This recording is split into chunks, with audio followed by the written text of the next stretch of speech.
فاتحہ 3 دفعہ سورہ توحید پڑھ کر تمام مومنین مومنات مرحومین کے لیے، تمام علماء، تمام شہداء، بانیان مجلس کے مرحومین کے لیے، استاد سید صفت جعفر، شہید طالب حسین کی روح کو بڑھ کر بخش۔ بسم اللہ الرحمن الرحیم۔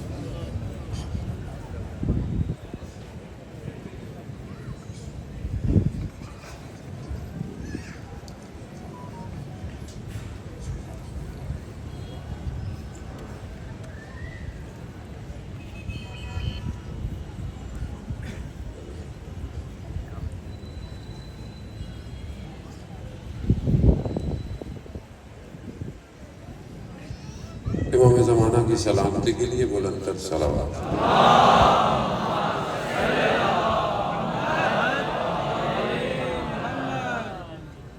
لا حول ولا قوة إلا بالله العلي العظيم۔ حسبنا الله ونعم الوكيل، نعم المولى ونعم النصير۔ أعوذ بالله من الشيطان الرجيم، بسم الله الرحمن الرحيم۔ الحمد لله الذي يؤمن الخائفين وينجي الصالحين ويجزع المستكبرين ويهلك ملوكا ويستخلف آخرين، والصلاة والسلام على رسول ثقلين محبوب رب المشرقين والمغربين، جد الحسن والحسين، نبينا سيدنا بالقاسم محمد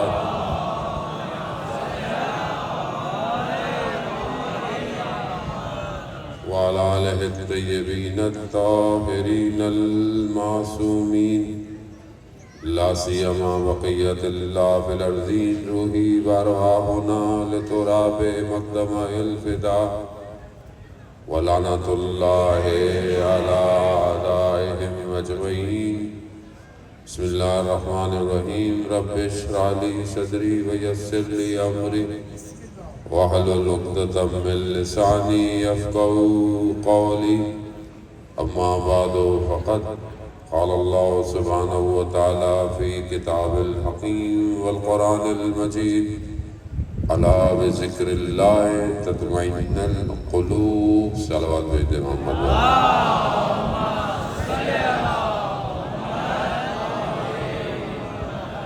عزاداران سید الشہداء، ایام عزا، ماہ سفر، لٹا ہوا کارواں شام میں، مقام قدم گاہ مولا علی، مولا کو ان کے بچوں کا قرصہ دینے کے لیے یہاں آئے ہیں۔ عزاداران محترم، پروردگار نے انسان کو خلق کیا اور اسے اپنی بہترین مخلوق قرار دیا، اور اس کے لیے ہدایت کا انتظام بھی اپنے پاس رکھا، اور ہادیوں کو بھی اپنے پاس سے بھیجتا رہا۔ کیوں خدا نے ایسا کیا؟ خدا تو خالق ہے، خدا انسان کو اتنا کچھ دے دیتا اسے ہدایت کی ضرورت نہ ہوتی، لیکن خدا قرآن میں خود بتا رہا ہے، الذی خلق الموت والحیات، میں نے موت اور حیات کو خلق اس لیے کیا تاکہ میں دیکھوں تم میں احسن عمل کس کا ہے۔ کیوں؟ پروردگار وہ خدا کا حدیث قدسی ہے، میں نے تمام مخلوقات کو بنی آدم تمہارے لیے خلق کیا، مگر تمہیں میں نے اپنے لیے خلق کیا ہے۔ تو ظاہر ہے جس چیز کو خدا نے اپنے لیے خلق کیا ہے اس کو آزمائش میں بھی ڈالے گا، امتحان میں بھی ڈالے گا۔ ہدایت آسان نہیں ہے. ہدایت آسان ہوتی تو 1,24,000 نہیں آتے، 100,000 سے کام چل جاتا. مشکل یہ تھی کہ اللہ نے انسان کو اختیار دیا، اچھے برے کی تمیز سکھا دی، آگے اس کے بعد پیغام پہنچا دیا، باقی اس کی اپنی مرضی. ہمارے پاس اختیار ہے، اختیار. خدا چاہتا تو جبر کے ساتھ بھی ہمیں ہدایت کی طرف لے کے آتا، نہیں لے کے آیا. اختیار دیا، تمہاری مرضی ہے. پروردگار مالک تو تو ہے، خالق تو ہے، ہر چیز پہ قدرت تیری ہے، علم تیرا ہے جس نے احاطہ کیا ہوا ہے. پھر بھی اختیار مجھے دیا. کہاں اختیار تمہیں دیا؟ کتنا اختیار دیا؟ کسی نے پوچھا مولا متقیان حضرت علی ابن ابی طالب صلی علی محمد، کہا مولا انسان کو اللہ نے کتنا اختیار دیا؟ کون بتائے؟ پبلک سوال بھی انہی سے پوچھتی تھی، لوگوں کو پتا تھا جواب بھی یہیں سے ملنا ہے. کہا مولا اختیار کتنا؟ امام نے کہا ایک ٹانگ کو بلند کرو، بلند کر لی. کہا دوسری بھی کرو. کہا مولا نہیں کر سکتا، گر جاؤں گا. کہا اتنا ہی اختیار ہے، اتنا ہی اختیار ہے. اذان موت. مگر اتنے سے اختیار میں انسان اتنا متکبر ہو گیا، اللہ کے ولیوں کے مقابلے میں آ گیا. ہر چیز خدا دے رہا، اس کے باوجود انسان تکبر کے لبادے میں اللہ کے ولیوں کے مقابلے میں آ گیا. نتیجہ قرآن بتا رہا ہے کون کون اللہ کے ولیوں کے مقابلے میں آیا. جہاں اللہ انبیاء کا ذکر کر رہا ہے وہاں ان کا بھی ذکر کر رہا ہے جو مقابلے میں آیا. کہیں فرعون آیا، کہیں شداد آیا، کہیں نمرود آیا، کہیں حامان آیا، کہیں قارون آیا. ہر چیز. اور یہ لوگ نہیں تھے. قرآن جو ان کا ذکر کر رہا ہے، قرآن دیکھیں ہدایت کی کتاب ہے. بہت سارے بچے کہتے ہیں مولانا صاحب اللہ نے صرف 25 انبیاءوں کا ذکر کیا، باقی انبیاء کہاں گئے؟ قرآن ہدایت کی کتاب ہے، تاریخ کی کتاب نہیں ہے. ہر چیز نپی تلی ہے اس کے اندر. ایک آیت کے 70 باطن ہیں، ایک آیت کی ہر چیز نپی تلی. خدا اگر ان کا ذکر کر رہا ہے جو ولیوں کے مقابلے میں آئے ہیں تو خدا خامخواہ ذکر نہیں کر رہا. خدا بتانا چاہ رہا ہے کہ یہ جو سامنے آئے تھے یہ سسٹم ہے، یہ نظام ہے، یہ پھر آئیں گے. فرعون سسٹم ہے، فرعون صرف شخص نہیں تھا. قرآن بتا رہا ہے فرعون کیا کرتا تھا، قید کرتا تھا، بچوں کو مار دیتا تھا، ظلم و ستم کرتا. سسٹم ہے. انا ربکم الاعلی، میں ہوں سب سے بڑا. فرعونیت ایسے حاصل نہیں ہو جاتی. مال اور دولت اور ہر چیز اور اس کے بعد اختیار انسان کو مل جائے، اس کے بعد انسان کہتا ہے کہ بس اب تو میرے پاس ہے سب کچھ، میں جسے چاہوں بٹھاؤں، جسے چاہوں کھڑا کروں. فرعونیت سسٹم ہے، سسٹم. آج یہ سسٹم کہاں ہے؟ قرآن مردوں کے ثواب کے لیے نہیں ہے جان محترم، قرآن زندوں کی ہدایت کے لیے آیا. قرآن جب ذکر کر رہا ہے بنی اسرائیل کے واقعات ایسے نہیں کر رہا. سب سے زیادہ بنی اسرائیل کا تذکرہ، سب سے زیادہ حضرت موسیٰ کا تذکرہ. کیا ہے ہمارے لیے؟ خدا کہہ رہا ہے نظام ہے، سسٹم ہے. فرعونیت نظام ہے، اپنے آپ کو سب کچھ سمجھنا، ہر چیز اپنے اختیار میں رکھنا. یہی چیز آج دنیا کو تباہ کر رہی ہے. کون کھڑا ہوگا اس فرعونیت کو؟ اللہ دکھا رہا ہے جتنا بھی بڑا ہو جائے، جو اپنے آپ کو رب کہنے لگ جائے، معاذ اللہ. اور جب حضرت موسیٰ گئے تبلیغ کرنے تو فرعون نے کیا کہا؟ کس نے کہا؟ کہا مجھے رب العالمین. کہا میں بھی تو رب ہوں. کہا وہ رب المغربین و مشرقین ہے، اس کے باوجود فرعون نہیں سمجھا. حضرت موسیٰ کا پیچھا کیا. بنی اسرائیل کو جب لے کر بھاگے, آزاد کر کر لے کر نکلے, پیدل تھے, یہ سواریوں پر تھے, پہنچ گئے. سامنے دریا تھا, پیچھے فرعون, درمیان میں بنی اسرائیل. حضرت موسیٰ سے کہا پھنس گئے. اسے تو بہتر تھا موسیٰ فرعون کے شکنجے میں رہتے ہم. پروردگار نے جناب موسیٰ کو وحی بھیجی, موسیٰ ان سے کہہ دو میرا رب میرے ساتھ ہے, میرا رب میرے ساتھ ہے. عصا کو پانی میں مارا, راستہ بن گیا. وہ فرعون جو اپنے آپ کو کیا سمجھتا تھا, اسی پانی کے راستے میں اترا اور اسی میں ڈوب کے مر گیا. فرعونیت کچھ کر نہیں سکتی, خوف انسان کے باطن میں ہوتا ہے. اور یہی سسٹم چلتا آیا. ہر نبی کے مقابلے میں ایک سسٹم آتا رہا, یہاں تک کہ پروردگار نے اپنے آخری نبی کو بھیج دیا. اور جب آخری نبی آئے تو بھی انہوں نے بڑی کوشش کی, کسی طریقے سے روکے. خب کربلا ایک حادثہ نہیں ہے, کربلا اچانک نہیں ہوا.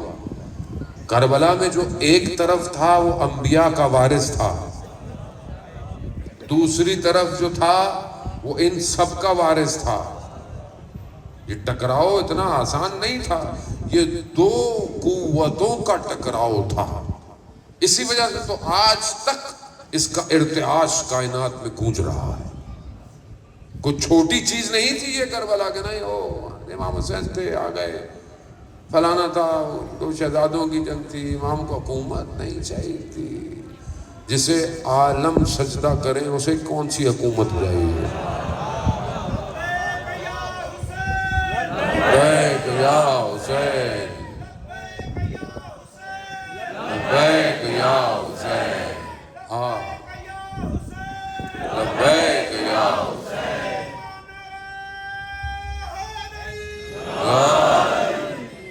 پورا عالم پروردگار کے سجود میں ہے, اور جسے وہ بھیج دے اسے کون سی حکومت چاہیے؟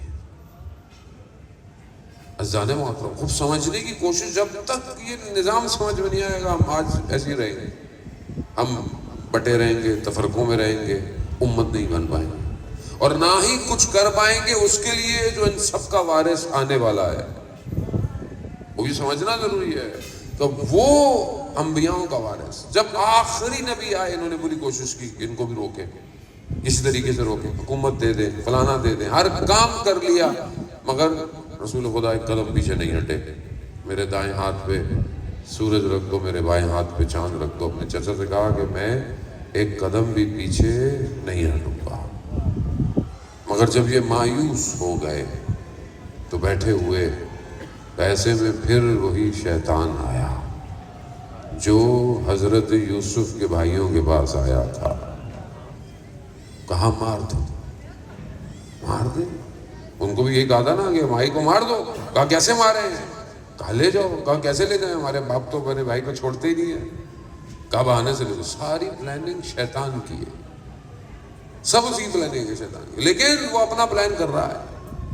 اس نے فرعون کو بھی بتایا ایک بچہ پیدا ہونے والا ہے, اس نے سارے بچوں کو مارنا شروع کر دیا.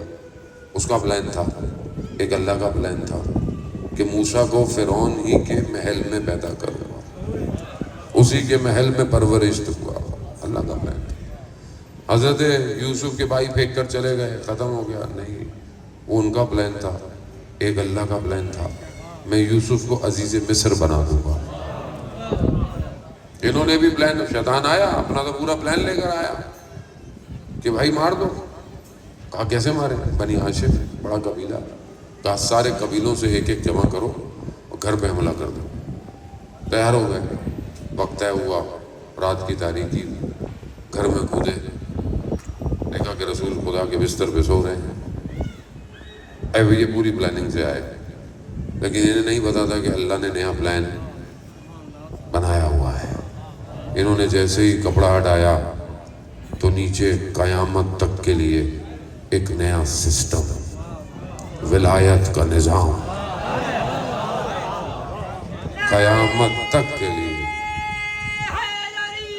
یا شخص نہیں سو رہا، ایک نظام ہے جو آ رہا ہے، اور قیامت تک کے لیے شیطان کو بتا دیا کہ اب اگر تم دین کے مقابلے میں آئے تو پھر علی آئے گا، یا علی کی اولاد آئے گی، یا علی کے ماننے والے آئیں گے۔ ولی اللہ، علی علی اللہ، اب یہ سسٹم تھا۔ اور اب اس کے بعد دیکھیں آپ تمام جنگوں میں، جیسے کہ کہا کہ گوگل کر لیں، ویسے گوگل ہمارا ہے نہیں، ایسے وہ بھی بہت تیز ہے، اپنی مرضی کی چیزیں دکھاتا ہے۔ تو ہر جنگ میں کون نظر آیا؟ علی۔ بدر میں علی، احد میں، خندق میں، کل کا کل ایمان کل کے کل کفر کے مقابلے میں جا رہا ہے۔ ایمان ہے نا، کل کا کل، کوئی استثناء نہیں لگائی امام رسول خدا نے۔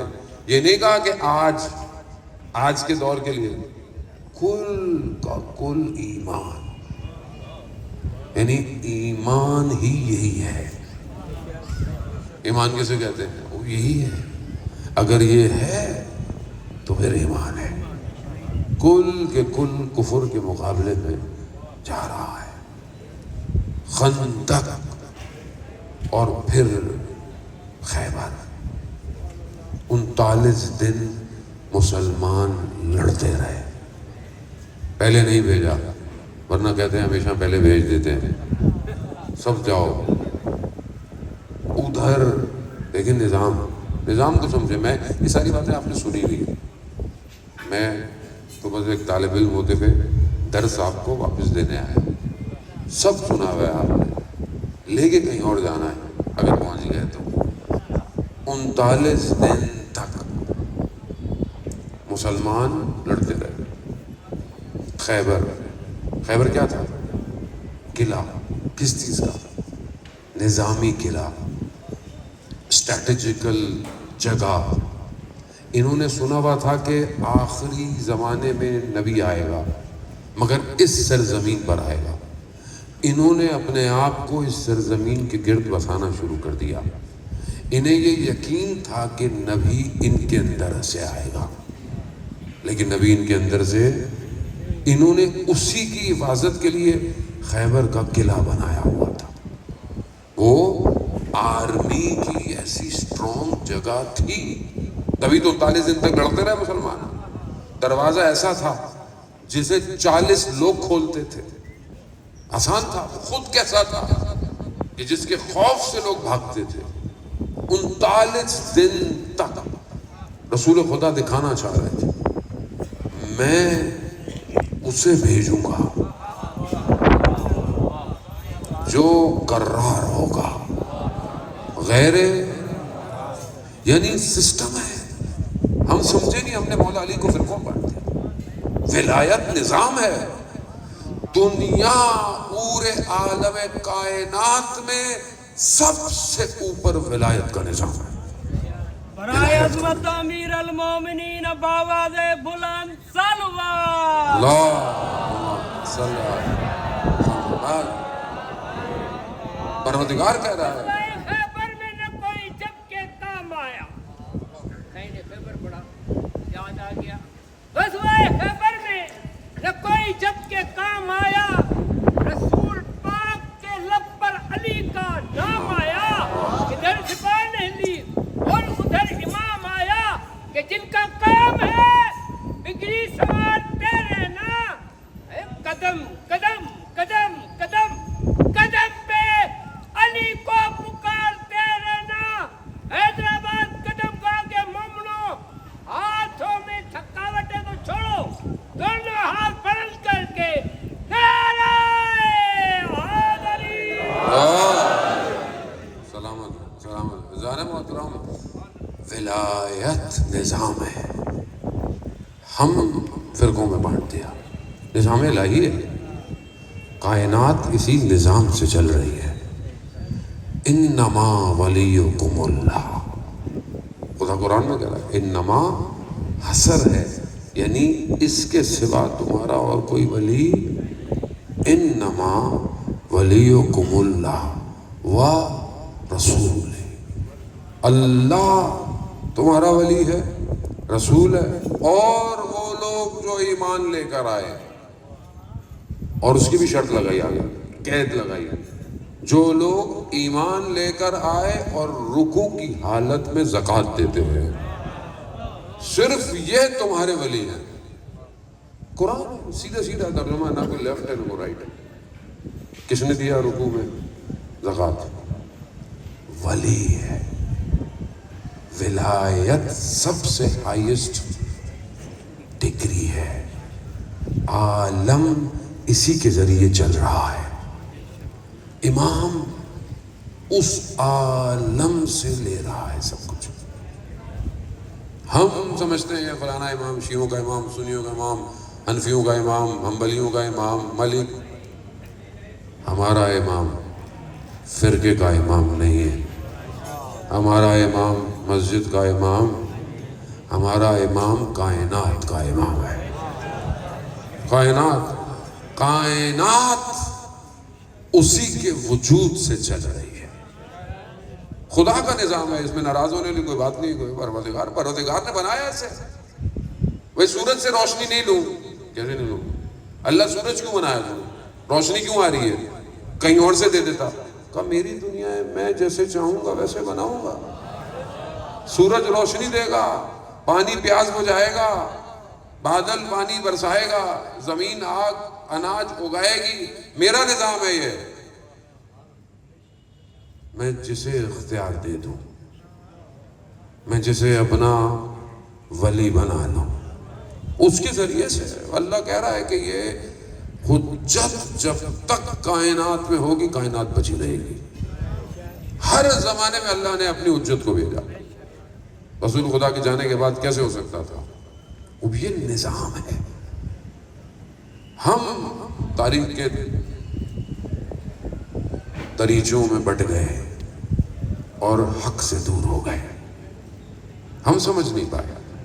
علامہ امینی رضوان اللہ تعالیٰ علیہ، جنہوں نے 30 سے 40 سال لگائے صرف ایک کتاب لکھنے میں، غدیر، جس میں مولا کے فضائل لکھے، مناقب، اشعار، جتنا ہو سکتا تھا، بغداد میں، دمشق میں، ہندوستان، جہاں جہاں ہو سکتا تھا اس کتاب کے لیے سب جمع کیا۔ انہیں پتا چلا بغداد کا ایک پروفیسر ہے، دوسرے مسلک کا، امام پر کچھ لکھ رہا ہے۔ چلے گئے یہ کہ میں اس سے پوچھوں یہ کیا لکھ رہا ہے، کہیں کچھ غلطی نہ لکھ دے۔ پہنچا، جیسے اس کے گھر میں داخل ہوا، گھر سے خوشی کی لہر دوڑی، آواز آئی اہل خانہ سے۔ پہنچ گئے، بیٹھے، پوچھا کہ آپ مولا کے فضائل لکھ رہے ہیں، کیا لکھ رہے ہیں؟ کہا آپ بتا دیں مولا کے فضائل۔ انہوں نے کہا علی مال حق و حق المال علی۔ تو کہا یہ، پروفیسر نے کہا یہ تو کوئی فضیلت نہیں ہے۔ کہا کیوں؟ کہا یہ تو جناب عمار کی بھی ہے، اور آج جناب عمار کی روز شہادت ہے، 9 صفر، حضرت عمار کا روز جنگ آئے علی والو، علی والو، علی والو، علی مولا، علی مولا۔ احسان محترم، خیر جانے دیں۔ وہ حضرت عمار رسول خدا کی خدمت میں آئے تھے، بریکٹ دوسرا، میں دیکھتا ہوں آپ کا ذہن کتنے بریکٹ برداشت کر سکتا ہے۔ آئے، بزرگ تھے، باپ بصیرت صحابی تھے۔ رسول خدا سے پوچھا یا رسول اللہ، آپ کے جانے کے بعد میں فتنہ دیکھ رہا ہوں، میں کہاں جاؤں؟ ایسے میں دیکھا کہ ایک طرف سے مولا کائنات آ رہے تھے۔ رسول خدا نے کہا کہ عمار، پورے دنیا کے لوگ ایک وادی میں ہوں، علی ایک وادی میں ہوں، علی کی طرف جانا۔ اس لیے کہا عمار مال حق و حق المار۔ تو اس پروفیسر نے کہا یہ تو جناب عمار کے لیے بھی ہے۔ تو علامہ امین نے کہا کہ آپ نے پوری حدیث نہیں سنی۔ حضرت عمار کے لیے کہ حق عمار کے ساتھ ہے اور عمار حق کے ساتھ ہے، اور جہاں جہاں حق جائے گا عمار وہاں وہاں جائے گا۔ مگر حضرت علی کے لیے یہ نہیں ہے، کہا کیا ہے؟ کہا علی مال حق و حق المال علی، علی جہاں جہاں جائے گا حق وہاں جائے گا۔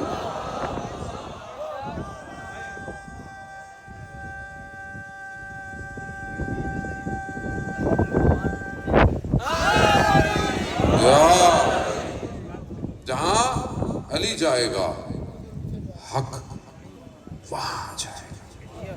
وہ پروفیسر کھڑا ہو گیا، کہا کھڑے کیوں گئے؟ اب آپ نے بات ہی ایسی کر دی۔ علامہ امینی کو جب یقین ہو گیا کہ اب یہ غلط نہیں لکھے گا تو جانے لگے۔ کہا لیکن میں جب آپ کے گھر آیا تھا تو آپ کے گھر سے خوشی کی لہر، خیریت۔ کہا کہ وہ میری بیٹی مریض ہے اور آپ ظاہر لباس میں آئے تو ہمارے بھی مولانا ایسے ہی آتے ہیں تو وہ سمجھے کہ وہ آئے ہیں، کیونکہ جب وہ آتے ہیں تو کچھ لکھ کے دیتے ہیں دعا، تو یہ بچی کچھ دن ہماری ٹھیک ہو جاتی ہے۔ تو وہ خوش ہو گئے کہ مولانا آیا۔ تو علامہ امینی نے کہا اگر میں کچھ لکھ کے دے دوں؟ کہا ہاں دے دے۔ کچھ پرچے پہ لکھا ہے انہوں نے، تعویذ سا بنایا، دے دیا۔ بعد میں پتہ چلا بچی بالکل ٹھیک ہو گئی، اس کی بیماری بالکل۔ تو کہا کسی نے علامہ سے، علامہ آپ نے کیا لکھ کے دیا تھا؟ کہا میں نے تو کچھ نہیں لکھا تھا، صرف علی لکھا تھا، صرف علی۔ تکبیر، اللہ اکبر، رسالت، یا رسول اللہ۔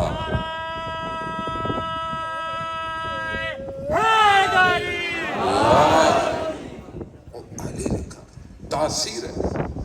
زندگی جب امام کے راستے پہ گزاری جائے تو پھر تاثیر پیدا ہوتی ہے، پیدا ہوتی ہے۔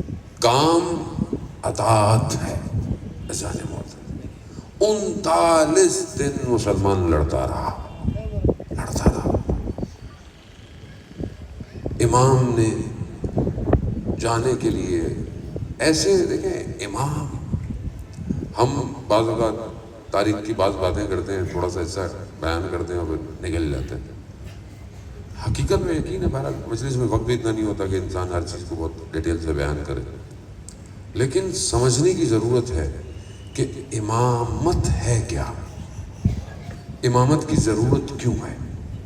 اس کی لاجیکل ریزننگ آپ کے ذہن میں ہونی چاہیے، عقلی دلیل ہونی چاہیے۔ قرآن کی آیتیں دلیل ہیں، بالکل ہے، آپ کے پاس بھی ہیں، بعض لوگ دوسرے لوگ مانے یا نہ مانے، بہرحال دلائل تو ہے۔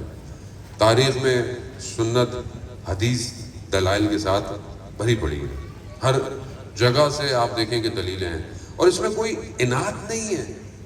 دیکھیں جب حق بیان کریں تو ضروری نہیں ہے کہ دوسرے کو تذلیل کر کے حق بیان کریں۔ حق کو بیان کرنے کے لیے کسی کی ضرورت نہیں ہے، اس کو ذہن میں رکھیں۔ حق خود حق ہے، کسی کے ساتھ امام کو کمپیئر کیا جا سکتا ہے؟ ہم خود غلطی کرتے ہیں سر، ہم نے اپنے دروازوں کو ایسا کر لیا دوسرے آتے نہیں ہیں۔ روز محشر میں کوئی شخص کھڑا ہو کر اگر کہے مولا کی خدمت میں، مولا میں آیا تھا، آپ کے آنے والوں نے بھگا دیا، کیا کریں گے آپ؟ پھر تبرہ منع نہیں ہے، لعنت بھی منع نہیں ہے، لیکن طریقہ تو ہے، طریقے سے کریں کہ سامنے والا بھی مل کے کرے آپ کے ساتھ۔ بھائی اصل دیکھیں بات یہ ہے کہ امام نے کسی کو اپنے سے دور کیا سوائے ان کے کہ جن کے اندر اناد پایا جاتا تھا۔ شہید مطہری کی کتاب ہے، آپ جوان ہیں، اپنی زندگیوں کو خوبصورتی سے آپ گزار رہے ہیں۔ شہید مطہری کی کتاب ہے جاذبہ علی و دافع علی، کس کس کو امام علی جذب کرتے ہیں، کس کس کو امام علی دور کرتے ہیں۔ کتاب ہے شہید مطہری کی، پڑھیں اس کو، دیکھیں کہ امام علی نے کیا کیا۔ امام علی ہدایت ہادی ہے، لیکن وہیں پر عادل بھی ہے، عدالت ہے امام علی کے اندر۔ ایسا نہیں ہے کہ بس چلو ہماری پارٹی کا نکل جاؤ، نہیں، ایسا کچھ نہیں ہے۔ تاریخ کہتی ہے جب امام کے پاس ظاہری حکومت تھی، امام کی اپنی بہن مال غنیمت دیا، جو حصہ تھا دے دیا، تھوڑی دیر میں ایک کنیز آئی، اس کو بھی دیا، اس کو بھی اتنا ہی دیا۔ بہن نے کہا میں عرب آزاد، نسبت میں آپ کی بہن، یہ کنیز غلام اور عرب بھی نہیں ہے، نسبت بھی نہیں ہے، اس کا بھی اتنا حصہ۔ امام علی نے کہا خبردار، میں عدل کا امام ہوں، عدل کا امام ہوں میں، گنجائش نہیں ہے۔ یہی عدالت تھی جس نے امام علی کو اکیلا چھوڑ دیا، عدالت تھی یہ۔ اگر عدالت نہ ہوتی، مصلحت ہوتی، کچھ کرنا ہوتا تو امام نہیں کر سکتے تھے۔ ایک دن تو دور کی بات ہے، امام نے ایک منٹ بھی مصلحت نہیں کی۔ چند سال کی ظاہری حکومت میں کتنی جنگیں لڑی امام نے، کس سے لڑی؟ کوئی باہر سے لوگ تھے؟ مسلمان تھے سارے، کیونکہ مسلمانوں کو عدالت سے مشکل تھی، عادت ہو گئی تھی اپنے لوگوں کو بانٹنے کی، اپنے لوگوں کو۔ آج بھی یہی ہے، آج ہم علی کو مانتے ہیں، امام علی کو مانتے ہیں، اور اپنی زندگی میں آپ عدالت دیکھیں، آپ کتنی ہماری زندگی میں عدالت، عدالت کے اصلی معنی کیا ہے؟ عدالت ہمارے اصول دین میں کہاں ہے؟ پہلا کیا ہے؟ توحید، دوسرا عدل، تیسرا نبوت، چوتھا امامت، پانچواں قیامت۔ دوسرے پہ عدل ہے۔ عدل کے معنی کیا ہے؟ یعنی جو چیز جہاں رکھنی چاہیے وہاں ہونی چاہیے۔ اب یہ ممبر کی عدالت یہ ہے کہ یہ آپ کی طرف رخ ہو، اس کا یہ عدالت ہے۔ اب اس کو یہاں موڑ دیں، لوگ ادھر بیٹھے ہوں، عدالت نہیں ہے یہ۔ مولا کائنات عدل کا امام، جہاں جو چیز ہونی چاہیے تھی وہاں ہو، چاہے رشتے میں کوئی جیسا بھی ہو، عدالت ہے۔ ہم باتوں کہتے نہیں مولا وارث ہے، نکل جائیں گے، کس نکل جائیں گے، کیسے نکل جائیں گے؟ مولا پوچھیں گے نا کیا کیا تم نے زندگی میں، کیا کیا؟ عدالت یہ بہت ضروری ہے۔ ہم اپنی زندگی میں دیکھیں، ہم امام کو مانتے ہیں، امام کو، امام کی کتنی مانتے ہیں؟ برائے عظمت جناب سیدہ بلند تر سلوہ، اللہم صلی علی محمد و اذان محترم، ذمہ داری مشکل ہے لینا۔ حیدر حیدر کر کے نکل جانا آسان ہے، مگر وہی حیدر کہہ دے کہ کھڑے رہو مشکل ہے۔ خوب آپ دیکھیں کہ یہ معاشرہ صحیح کیسے ہوگا، کیسے عدالت چلے گی؟ جب تک امیر کا قول زندگی میں نہ ہو، قالا امیر المومنین میری زندگی میں نہ ہو، عدالت کہاں ہے؟ میں نے اپنی زندگی میں، میری 24 گھنٹے کی زندگی میں مولا کا قول کدھر ہے؟ مولا کے قول کیا صرف مجلس میں سنانے اور واہ واہ کرنے کے لیے؟ امام نظام ہے، سمجھیں اگر اللہ امام کو نہ بھیجتا نبوت کے بعد تو یہ سلسلہ چل نہیں سکتا تھا قیامت تک۔ امام حسین کربلا نہ آتے آج اسلام نہیں ہوتا۔ امام کو سمجھیں، فرقوں میں مت بانٹیں، اور خود بھی عمل کرنے کی کوشش کریں کہ میری زندگی میں امیر المومنین کہاں ہے؟ کہاں ہے مولانا صاحب؟ میں کیا کہوں، جرداق مسیح ہے، میں جس پڑھا تھا پڑھتا ہوں، جارج جرداق کرسچن ہے، لبنانی ہے، کتاب لکھی وائس آف ہیومن جسٹس۔ کس پہ لکھی؟ امام علی پہ لکھی، وائس آف ہیومن جسٹس، عدالت انسانی کی آواز، علی۔ کیسے لکھی؟ 200 دفعہ نہج البلاغہ پڑھا، 200 دفعہ، 200 دفعہ پڑھنے کے بعد کیا کہتا ہے؟ اگر میں امام علی کو حضرت عیسیٰ سے افضل کہوں تو میرا دین مجھے اجازت، لیکن اگر میں حضرت عیسیٰ کو امام علی سے افضل کہوں تو میرا ضمیر مجھے اجازت نہیں دیتا۔ 200 دفعہ نہج البلاغہ پڑھی ہے زانے محترم، 200 دفعہ قدم مولا علی پہ بیٹھے ہوئے ہیں۔ اللہ کی قسم کہیں اور ہوتا تو نہیں بولتا، روز محشر مجھے بھی جواب دینا ہے۔ ہم نے اپنی زندگی میں کتنی دفعہ نہج البلاغہ پڑھا، کھولا، خطبے کتنے، نامے کتنے، لیٹر، حکمتیں کتنی، ظلم اپنے اوپر ہے. انی کنت من الظالمین، میں ظلم کر رہا ہوں اپنی زندگی بغیر مولا کے قول کے گزار کے. مولا نہج البلاغہ میں فرماتے ہیں کہ جب دنیا تمہاری طرف پلٹ رہی ہو، یعنی تمہاری فیور میں ہو نا، تو دوسروں کی خوبیاں بھی تمہیں مل جاتی ہیں. قول مولا کا غور سنیے گا. جب دنیا تمہاری طرف ہو تو دوسروں کی خوبیاں بھی تمہیں مل جاتی ہیں، اور یہی دنیا تم سے رخ موڑ لے تو تمہاری خوبیاں اپنی بھی ختم ہو جاتی ہیں. ختم ہو جاتی ہیں. آج ہوا تمہاری طرف چل رہی ہے، آج سلام بھی ہے، دوسروں کے حصے کی نیکیاں بھی آپ کے نام لگ گئی. جہاں دنیا نے رخ موڑ لیا، آپ کی اپنی نیکیاں بھی کوئی یاد نہیں کرے گا. قال امیر المومنین ہے. زندگی ایسے خود مولا کا قول ہے کہ ایسے زندہ رہو کہ لوگ تم سے ملنا چاہیں. خالد الناس، اور ایسے زندہ رہو کہ لوگ تم سے ملنا چاہیں، اور جب مر جاؤ تو لوگ تم پہ گریہ کریں. اور ایسی زندگی ہے ہماری. تو یہ جب تک ہماری زندگی میں ذہن محترم نہیں آئے گا تو کیسے آئے گا؟ ہم کس کا انتظار کر رہے ہیں؟ اس کا جو غیبت کے پردے میں ہے، اسی کا انتظار کر رہے ہیں نا. وہ آئے گا انشاءاللہ، اللہ کا وعدہ ہے. چاہے سنی ہو چاہے شیعہ ہو، سب کے عقیدے میں وہ آئے گا.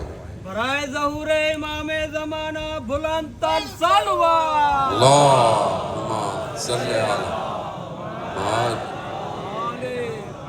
وہ آئے گا، چاہے سنی ہو چاہے شیعہ ہو.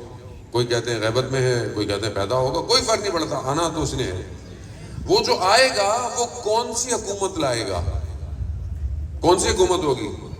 اول و محمد، اوسط و محمد، آخر و وہی محمد. وہی حکومت ہوگی. کہاں ہوگی؟ اگر آج میری زندگی میں امام کی قول نہیں ہے تو میری زندگی کس پہ گزر رہی ہے؟ قال امیر المومنین، قال امام صادق، قال امام باقر. میری زندگی میں ذہن محترم نہیں. آپ مجلس سنتے ہیں، ذکر خدا ہے، ذکر امام ہے، عبادت ہے، عبادت کی جگہ ہے، لیکن اس سے کام پورا نہیں ہوگا. خود محنت کرنی ہے آپ نے. آپ دیکھیں کہ اسلام زندگی کے بارے میں کیا فرماتا ہے، کیا کہہ رہا ہے. اخلاق، تین چیزیں ہیں نا، عقیدہ، احکام اور اخلاق.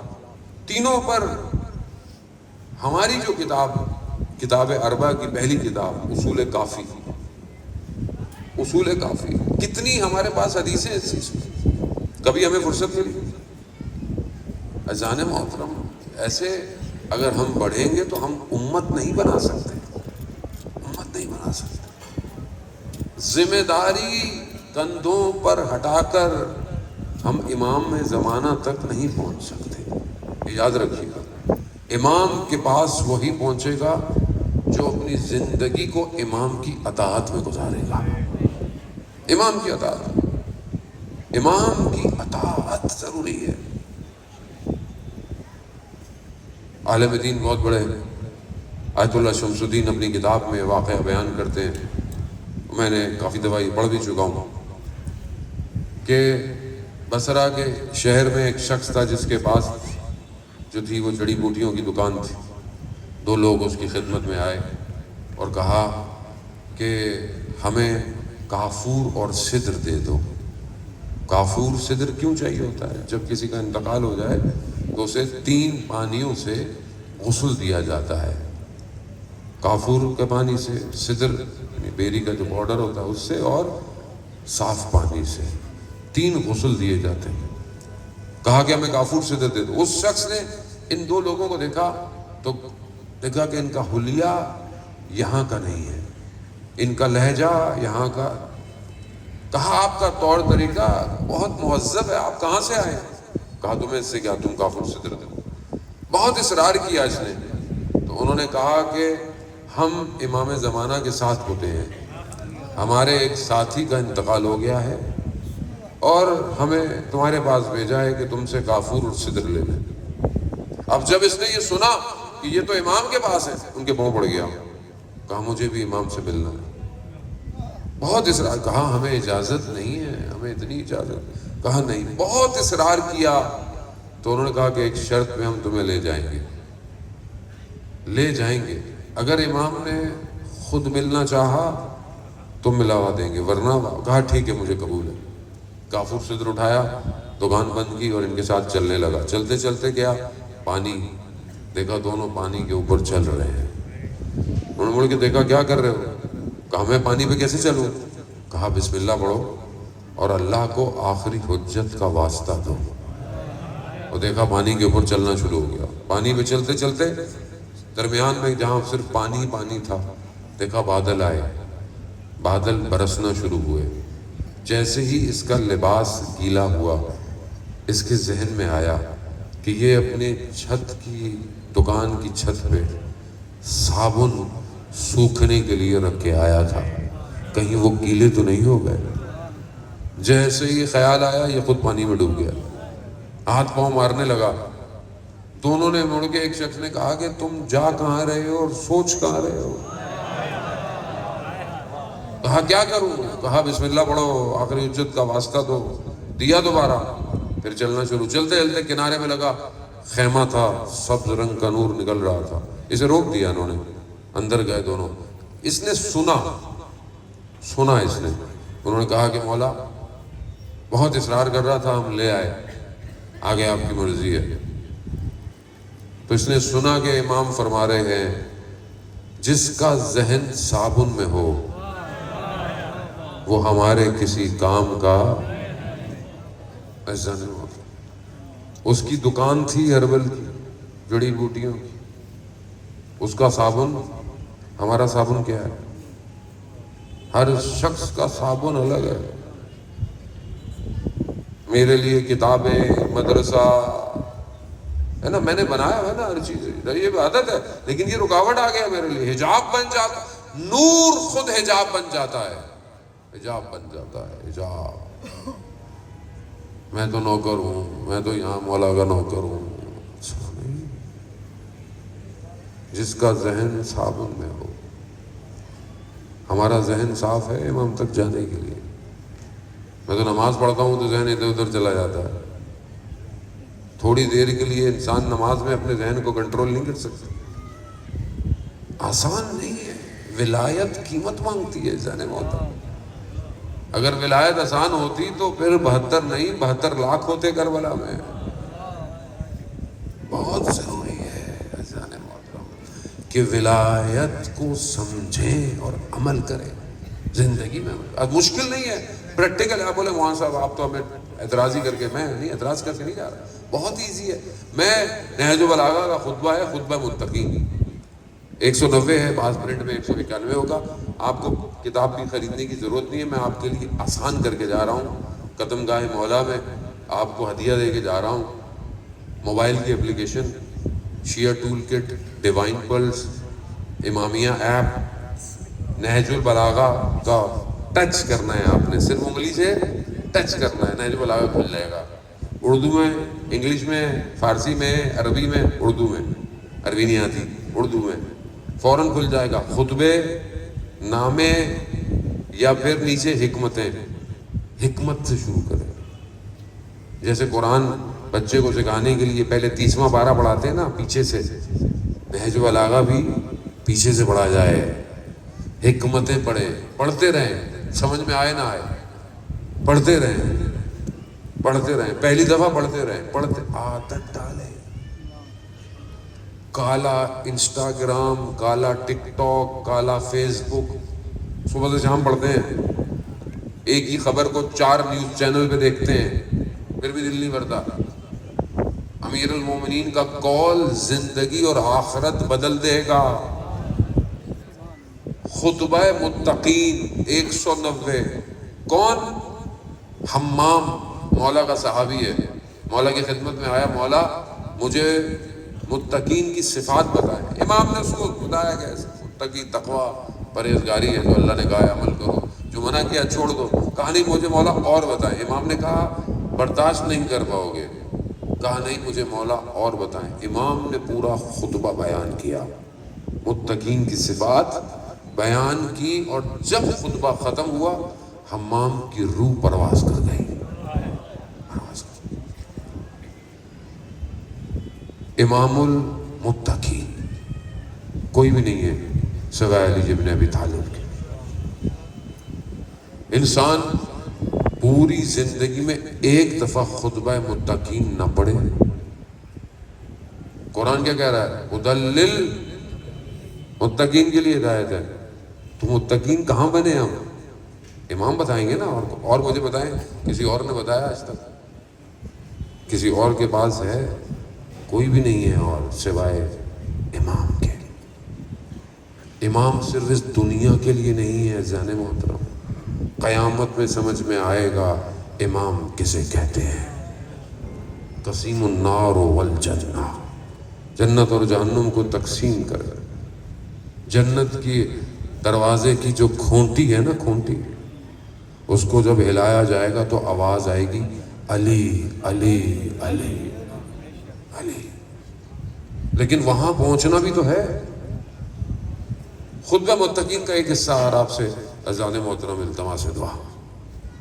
امام علی نے خطبہ متقین میں بہت ساری صفات بتائی امام پروردگار کہ ظاہر ہے علم الہی ہے, نظام الہی ہے. امام جانتا ہے انسان کی تربیت کیسے کرنی ہے. امام نے جب کہا تھا نا سلونی سلونی, پوچھو مجھ سے, اس سے پہلے کہ میں تمہارے درمیان میں نہ رہوں, میں زمین سے زیادہ آسمان کے راستوں سے واقف ہوں. امام نے کیوں نہیں بتایا آسمان کے راستے؟ امام کو پتا تھا انسان اسپیس پہ پہنچ جائے گا, جیمز ویب بنا لے گا, سیٹلائٹ بنا لے گا, اسکائی اسکریپرز بنا لے گا, اے آئی کا دور آ جائے گا, روبوٹس بنا لے گا. امام کو پتا تھا. لیکن انسان نہیں بن پائے گا. اس لیے امام نے جو نہج البلاغہ دیا وہ انسان بننے کا فارمولہ ہے. امام فرماتے ہیں متقین وہ ہے کہ جو رات کی تنہائی میں کھڑا ہو کر قرآن کی آیات کی تلاوت کرتا ہے.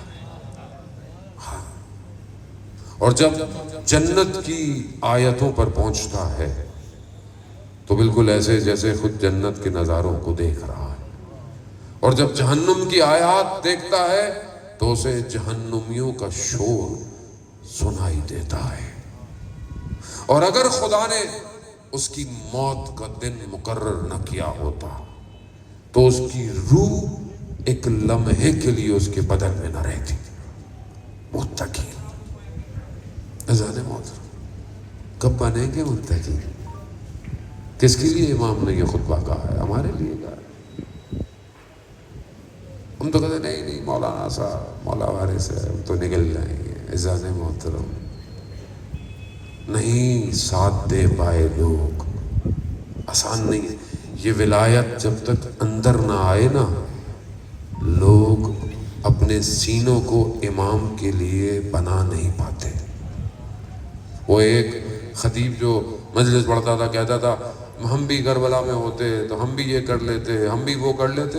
خواب میں امام کو دیکھا, روز عاشورہ ہے, امام نماز پڑھ رہے ہیں, خود کھڑا ہوا ہے, آگ میں بھگولا تیر آیا, جیسے اس کے قریب آیا ہٹ گیا, تیر امام کو جا کے لگا. پھر کھڑا ہوا, پھر تیر آیا, پھر ہٹ گیا. 3 دفعہ ہوا, امام کی نماز ختم ہوئی. امام نے کہا آئندہ یہ جملے کبھی نہیں بولنا, میرے جیسے صحابی کسی کے نہیں تھے. آسان نہیں ہے ولایت.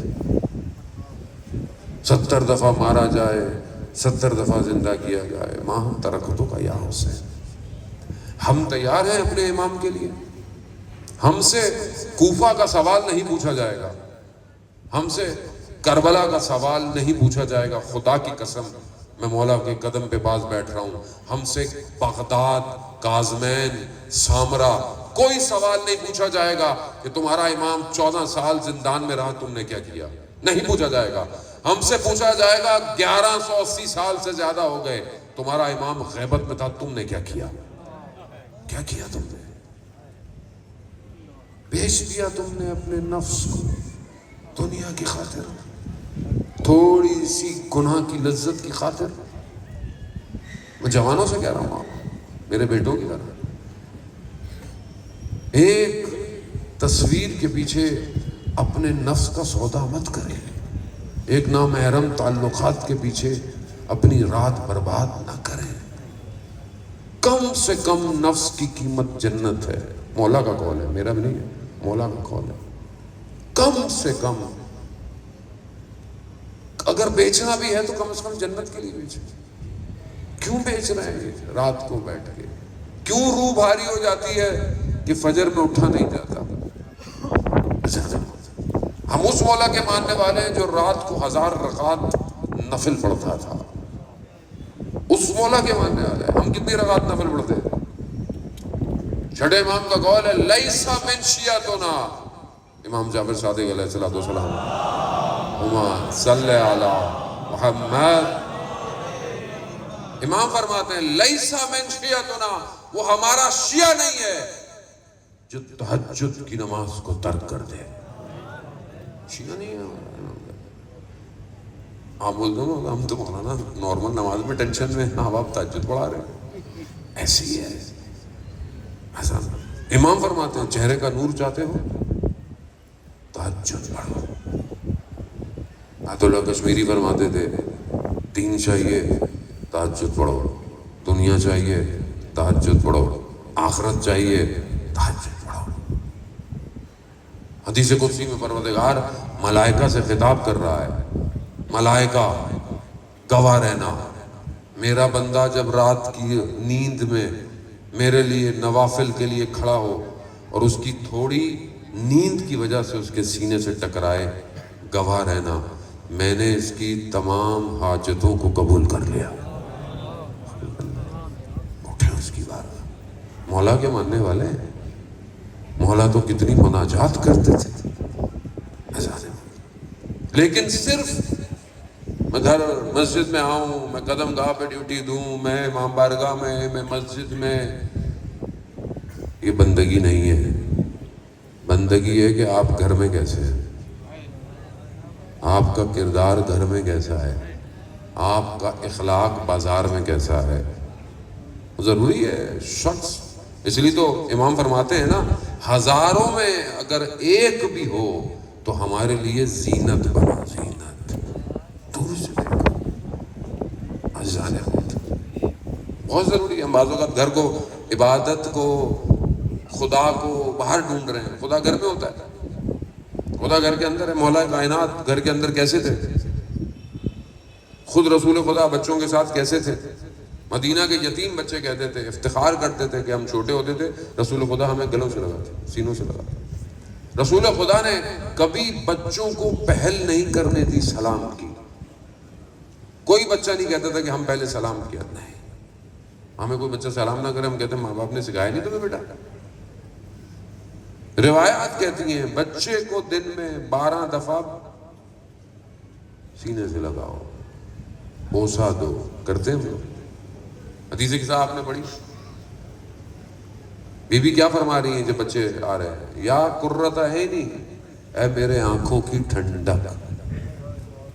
ہم اپنے بچوں کو بولتے ہیں آنکھوں کی ٹھنڈک، تو ہم کس کی اطاعت کر رہے ہیں؟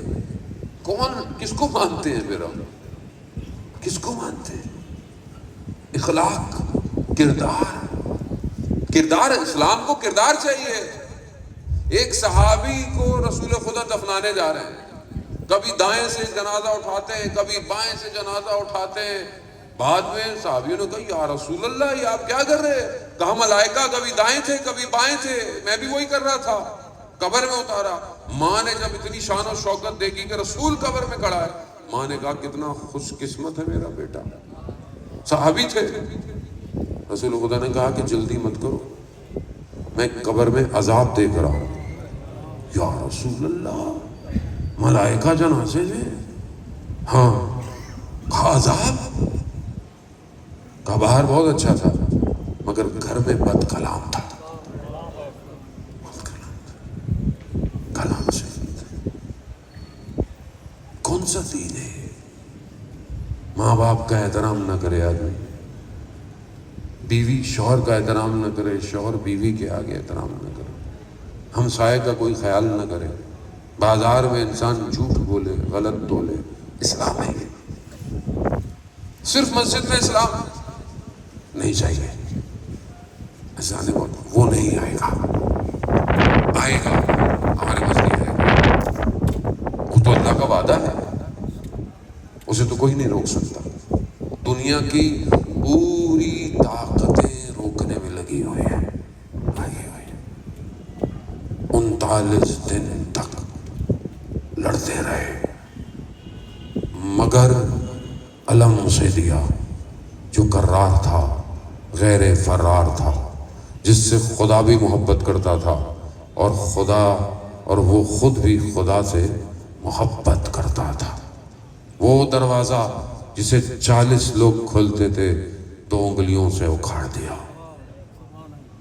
نظام اسے کہتے ہیں، اور اسی نظام کے ماننے والوں نے 2 سال سے زیادہ ہو گیا 47 ملکوں میں سے 57 ملک اسلامی میں سے 56 ملک صرف زبان سے باتیں کرتے رہے۔ ایک علی والے ملک نے 12 دنوں کے اندر آج کے خیبر کو اکھاڑ دیا۔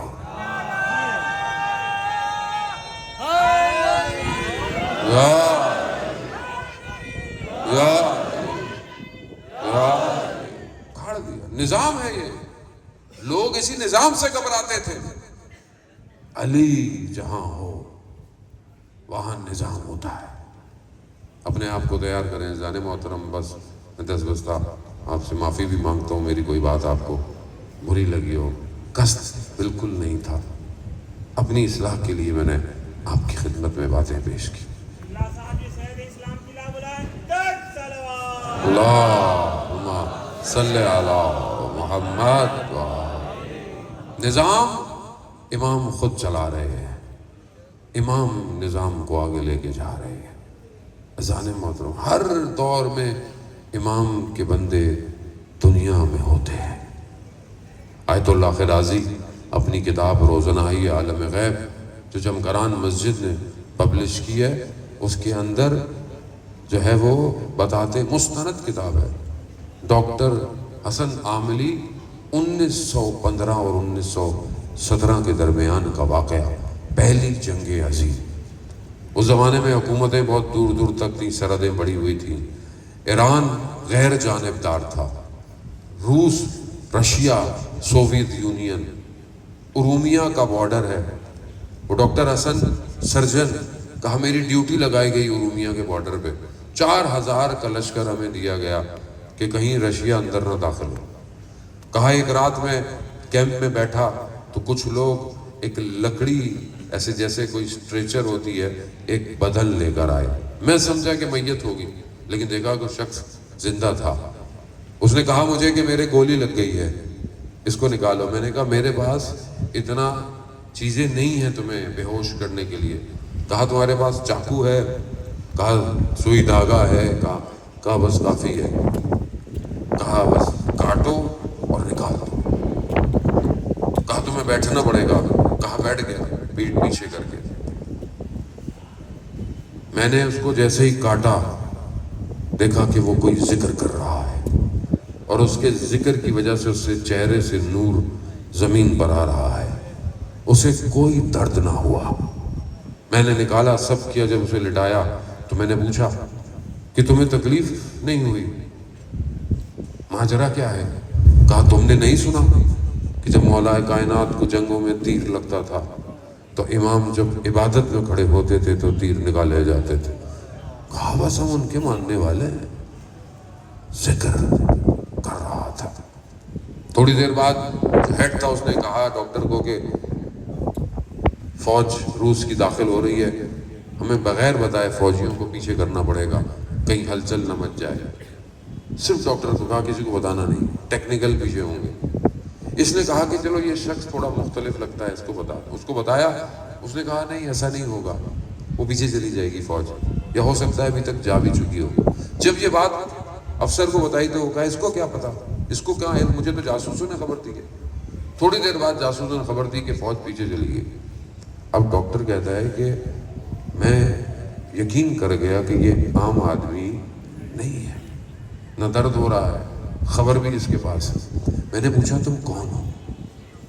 تو کہتا ہے کہ میں امام کے ساتھ ہوتا ہوں، اور ہر جگہ امام نے شیعوں کی حفاظت کے لیے بندوں کو رکھا ہوا ہے، اور یہاں میری ڈیوٹی ہے، اور ہمیں موت آتی ہے، اور پھر اس کے بعد کسی اور کا انتخاب ہو جاتا ہے۔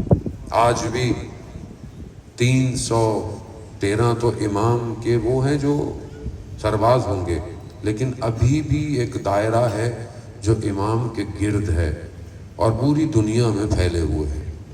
ہم کبھی امام کو پکارتے ہیں اور کبھی کبھی ہماری مدد ہو جاتی ہے۔ ضروری نہیں ہر مدد کرنے کے لیے امام آئے، امام کسی کو بھیج دیتے ہیں۔ یقین اللہ جل اللہ جل اللہ جل اللہ جل یا علی یا علی یا علی۔ عزیزان محترم، بس اس سے زیادہ میں آپ کو، رات کا وقت ہے، مجھے بھی جانا ہے۔ عزیزان محترم، من اماموں کا سوال کیا جائے گا، اور جو اپنے زمانے کے امام کو نہیں پہچانا وہ جہالت کی موت مرا ہے۔ کربلا میں جو لوگ امام کے ساتھ تھے وہ امام کو پہچان گئے تھے۔ یہی تو وجہ تھی کہ ان کے وجود میں عشق تھا، اور وہ عشق انہیں روک نہ پایا، بدن کے ٹکڑے کرا دیے۔ عزیزان محترم، سفر کا مہینہ ہے اور مصیبت بہت بڑی ہے، بہت دل پریشان ہے۔ 40 کا راستہ بند ہو گیا ہے، یقیناً سخت ہے۔ عشق مولا کا بڑا شدید ہوتا ہے، آسان نہیں ہے۔ سال میں ہو سکتا ہے زندگی میں کوئی پہلی دفعہ جا رہا ہو، اپنا سب کچھ بیچ باچ کے۔ کیسا عشق ہے، کیسی تڑپ ہے، اسے حسین کہتے ہیں، جسے چکیاں پیس کے پالا ہو، جو رسول کے دوش، جو رسول کی کمر پہ آ جائے، اسے حسین کہتے ہیں۔ اسے دنیا نہیں سمجھ سکتی کہ یہ لوگ تڑپ کیوں رہے ہیں، مگر انشاءاللہ اللہ کرے گا حالات بہتر ہو جائیں گے، راستے کھل جائیں گے، اور آپ ایک نہ ایک دن چلے جائیں گے۔ مگر سلام ہو اس بچی پر جس کی حسرت ہی رہ گئی، حسرت رہ گئی۔ وہ شام کے زندان میں بھی اپنے بھائی سے یہی پوچھتی تھی، بھیا یہ پرندے شام کو کہاں جاتے ہیں؟ بہن اپنے گھروں کو جاتے ہیں، ہم کب مدینہ جائیں گے؟ ہاں بیٹیوں والو، بیٹیاں بڑی اللہ کی طرف سے رحمت ہوتی ہیں۔ خدا آپ کی بیٹیوں کی نصیب اچھے کرے، مگر حسین کی بیٹیاں کوفہ اور شام، روزے عاشور آئی، امام کی سواری چلنا شروع ہوئی، دیکھا ایک بچی ہے جو لپٹ کے کھڑی ہوئی ہے، امام کی سواری ہلتی نہیں ہے۔ امام نے دیکھا بچی ہے، کون سی بچی؟ جو صبح سے دیکھ رہی ہے، جو گیا ہے وہ واپس نہیں آیا۔ کتنا جگر ہوگا اس بچی کا؟ بیٹیوں والوں، آپ بھی گھر سے جاتے ہوں گے نا، میری بیٹی بھی میرا انتظار کر رہی ہے کہ بابا آنے والے ہیں۔ خدا بہتر جانتا ہے۔